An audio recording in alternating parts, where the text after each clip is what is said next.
Mais attends, élève le niveau. Il est là le problème. C'est qu'on n'élève pas le niveau. On est là, on se dit, on est dans des parts d'immeubles, on va fouiller, on va brasser, et à la fin tu fais quoi? Tu es dans ton trou. Mais si tu te dis, je veux survivre, comme tu dis, oui, mais on n'a pas le choix, on veut survivre. Mais si tu veux survivre, faut aller à l'école. Écoutez. Attends, t'étudies, t'as un diplôme. Si en France on te donne pas ta chance, tu vas à l'étranger, tu vas en Angleterre, tu vas en Suède, tu vas à Dubaï, t'étudies. Mais si tu restes là, t'es dans le ghetto, tu dis ouais mais j'y arrive pas, on ne tend pas la perche, mais tu vas rester toute ta vie dans le ghetto.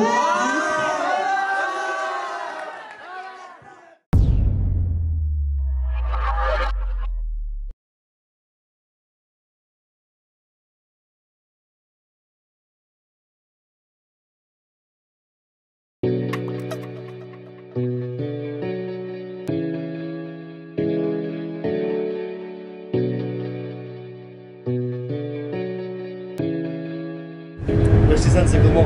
Ça va, mon gars. Wilson, déprimé. Dépression. Je suis pas déprimé, frère. Travail, ouais, il y a trop de taf. Homme d'affaires. Il a repris Wall Street. Wall Street. C'est comment la bourse? Hein? C'est comment la bourse? Ouais, pas de sens, frère.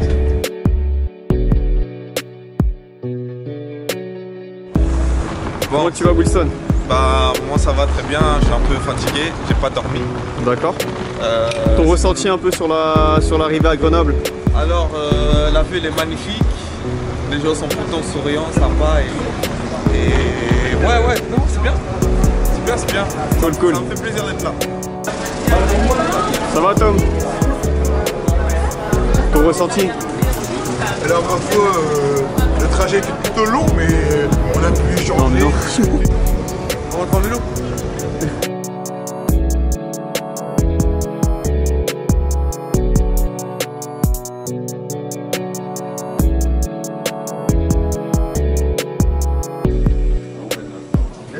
Ouais, le bureau de la table.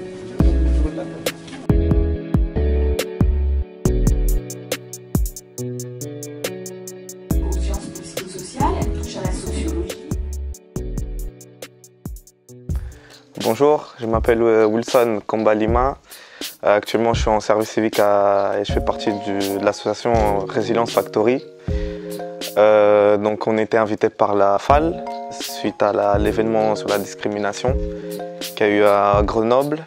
On a fait des belles rencontres sur ces 3 jours. Enfin, avec les échanges qu'on a eus, j'ai bien pu comprendre que la discrimination, c'est vraiment quelque chose d'assez présent. Et c'est vrai que en fait, là, je me rends compte qu'il n'y a pas toujours de solution.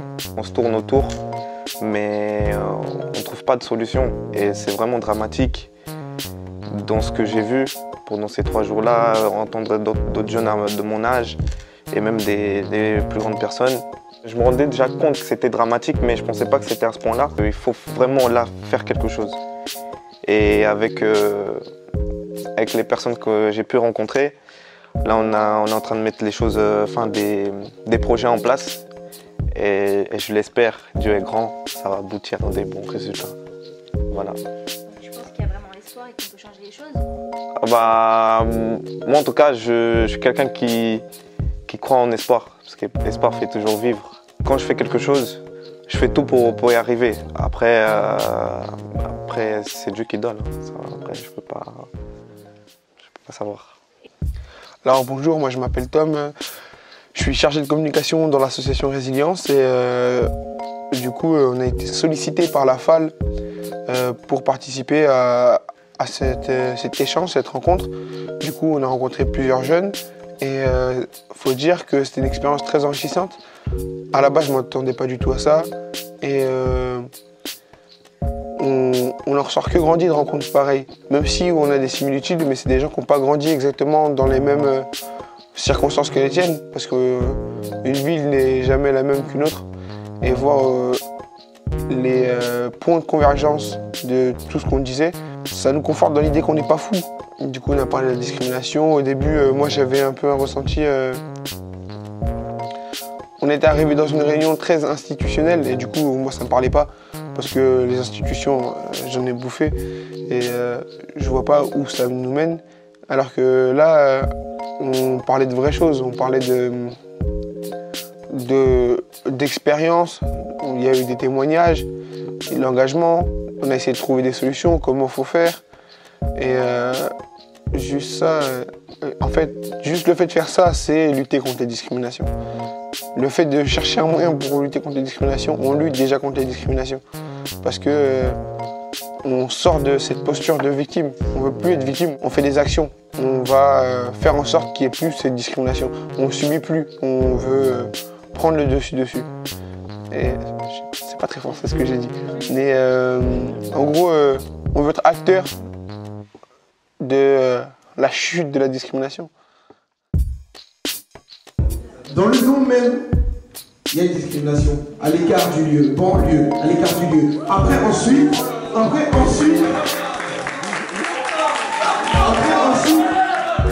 quelqu'un qui ne va pas se donner à 200% quand il vient d'une banlieue, et bah, il ne va pas avoir les mêmes résultats que quelqu'un qui ne va pas se donner à 200%. Il est obligé de se donner 2 fois plus. Donc, oui, l'État est le seul responsable de la situation actuelle des banlieues, mais c'est pas une excuse. C'est pour ça que je suis pas de votre côté, parce que c'est pas une excuse. Mais c'est l'État qui est responsable de cette situation. Donc voilà.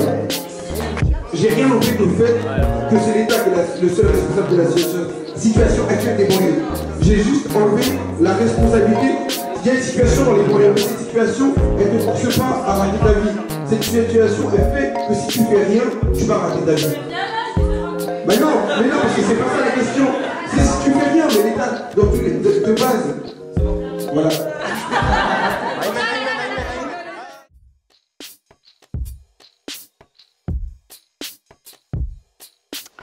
Alors bonjour, je m'appelle Manabo, j'ai 22 ans et je fais des études de commerce international. Et à côté, je fais partie du conseil local des jeunes d'Aubervilliers. Durant ces 2 jours, j'ai participé à une rencontre autour du thème de la discrimination. J'ai pas forcément été victime de discrimination directe, on va dire.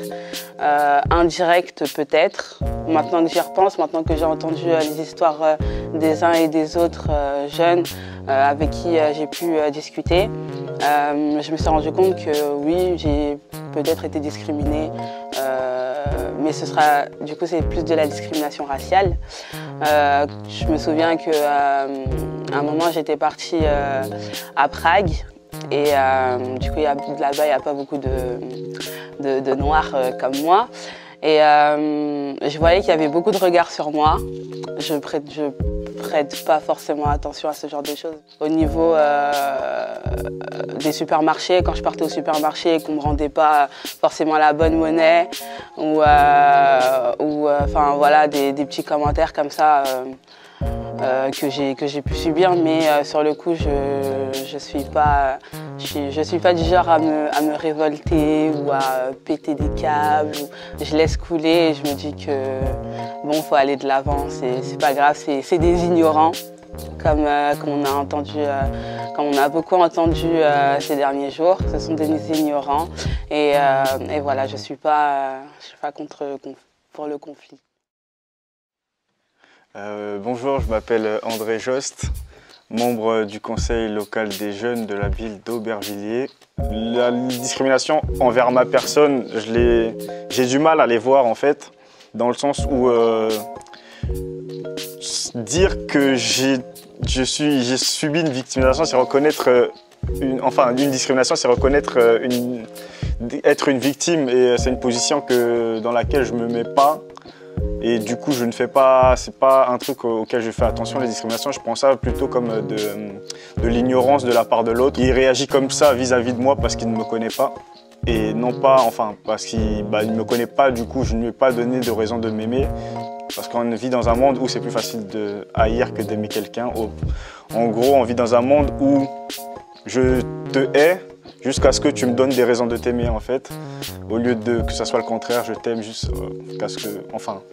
tant que tu ne m'as pas donné de raison de te haïr. Les discriminations envers ma personne, du coup, j'y fais pas attention. Bien sûr que j'en ai subi. Moi, j'ai grandi au Congo, en Afrique, où être métis, c'est une position assez complexe, où tu es montré du doigt parce que tu as une couleur différente.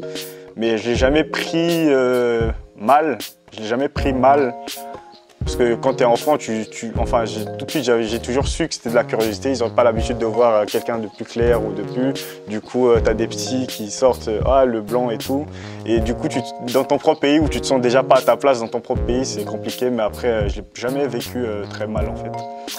Et les récentes discriminations que j'ai vues, c'est dans ma famille ou de ma mère qui, par son ignorance encore, par sa non-connaissance de l'autre, qui a des idées sur les musulmans arabes.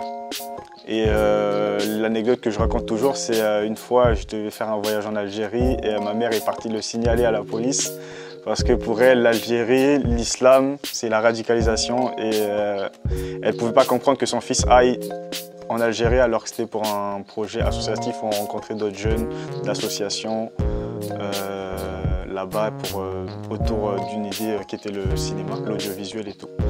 Et quand je suis rentré, elle a vu que tout s'était bien passé et je suis reparti l'année dernière, je crois. Elle n'a pas posé plus de problèmes que ça parce que du coup, elle a été rassurée la première fois et maintenant, ça va.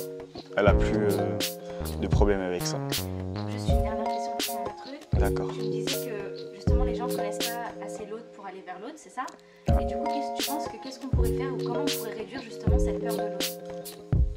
Déjà par la rencontre, la rencontre c'est important. Tant qu'on ne rencontre pas l'autre, on ne peut pas le connaître en vrai. C'est d'écouter l'autre, déjà de savoir se présenter à l'autre et de savoir recevoir l'autre, la présentation de l'autre. C'est l'idée qu'on a sur le projet avec SOS Racisme, c'est juste se présenter, raconter le maximum qu'on peut oser raconter aux autres, en dire beaucoup de soi. Et plus t'en dis de toi, plus l'autre te dira de lui et plus on a de facilité d'accepter l'autre parce qu'on le connaît. Et on peut en le connaissant dire j'aime pas du tout cette personne et là on aura des raisons, mais tu peux pas dire j'aime pas du tout cette personne sans connaître vraiment la personne. Je pense que c'est pas la bonne démarche et voilà. Si on fait un rap et tout et on le montre, tu vois. Combien t'es dans une maison de jeunes, combien de fois t'as vu des gens qui sont venus pour vous dire ah c'est bien, viens on fait un film, viens on fait du rap, viens on fait un rap. Il y en a trop, tu vois. Et au final, c'est un truc qu'on a fait à un moment donné qui a rien changé. Moi en fait je suis né en Tunisie, dans le sud de la Tunisie, dans le désert tunisien, dans une ville qui s'appelle Tataouine. Et je suis arrivé en 2004 en France parce que j'ai rejoint mon père suite à un regroupement familial. En fait, ma famille elle a rejoint ma mère, ma petite sœur, on l'a rejoint ici en France. Donc lui il était déjà à Aubervilliers depuis quelques années, il travaillait ici et nous on vivait là-bas. On est arrivé dans un quartier d'Aubervilliers qui s'appelle le 112. Dans lequel j'ai vécu jusqu'à 2013. Maintenant j'ai déménagé, je suis toujours à Aubervilliers parce qu'on est toujours attaché à cette ville-là. Je suis dans le quartier de la Maladerie maintenant. Comme tu peux le savoir, j'ai une double culture en fait.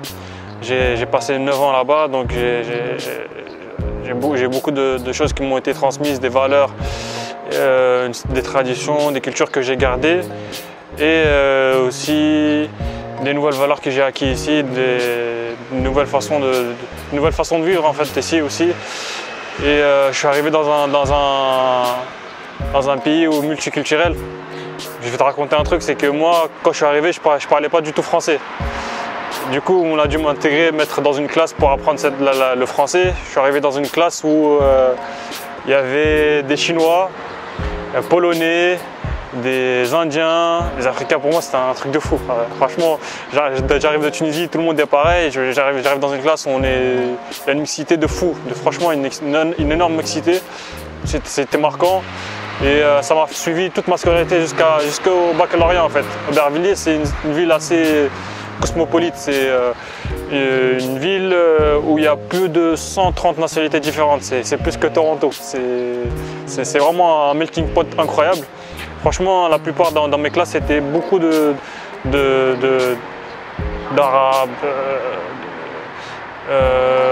d'Africains, tu vois, en général. Tu vois, beaucoup d'Africains dans la classe, d'Indiens, de Pakistanais. Il y avait très peu de Français de souche, ça, si je peux dire. C'est justement après, quand je suis parti faire des études supérieures, que j'ai vu qu'Aubervilliers, en fait, c'est pas la France, tu vois, c'est quelque chose d'autre. C'était aussi un autre événement marquant de mon histoire. Le français, c'était rapide. J'avais des très bons profs en primaire, franchement. Vraiment des super bons profs qui m'ont donné envie d'apprendre, de progresser. C'est bien de lutter contre la discrimination, mais dans l'immédiat, quelqu'un dans la rue qui m'insulte, ouais, sale arabe, ou des trucs comme ça, je peux l'oublier, c'est pas un problème. Il m'insulte, je m'en fous, ça va pas changer ma vie. C'est un problème, bien sûr, il faut le régler, mais ça ne va pas changer ma vie. Pour moi, là où il faut lutter, c'est surtout les discriminations à l'emploi, à l'embauche. Par exemple, je vais faire des études, je vais avoir un parcours similaire à un autre candidat, même voire mieux, je serai mieux qualifié et ça sera quelqu'un d'autre qui va toucher ce poste, juste sur des critères raciaux, physiques, de sexe, peu importe. Et ça, je trouve que c'est pas normal. Et c'est là où il y a la discrimination, il faut mettre l'accent, c'est là où il faut lutter, quoi, pour moi. Et ça serait aussi dans l'école, l'orientation, parce que c'est des trucs qui changent des vies. Alors que, bon, les discriminations dans la vie quotidienne, c'est des trucs qui se construisent sur le long terme. C'est pas des trucs qu'on peut changer du jour au lendemain, je pense. Hein. Mais les trucs comme la discrimination à l'embauche, ou la discrimination à l'école, ou qui impactent directement des vies, je pense que c'est là où il faut agir dans l'urgence. Voilà.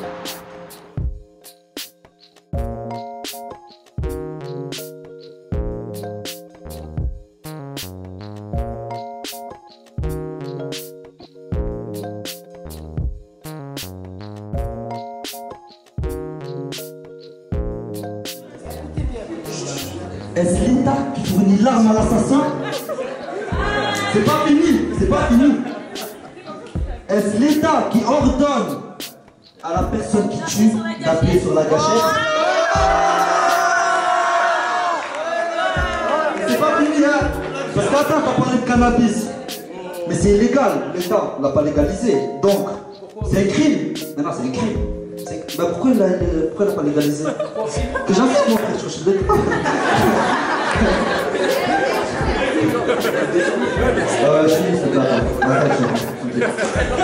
Attends, déjà c'est un crime déjà. Et après, ça engendre quoi? Eh ouais, attends, ils achètent des armes avec les sous illégaux. L'argent sale. Après avec l'argent sale, ils font quoi? Ils achètent les armes, avec l'arme ils font quoi? Avec le mot de compte, avec les autres quartiers. Donc ça fait des meufs et beaucoup de crimes. Donc voilà. Mais attends, ouais, mais il y a d'autres crimes à côté. C'est pas pareil. Avec l'argent sale, c'est plus facile à se procurer, t'inquiète pas.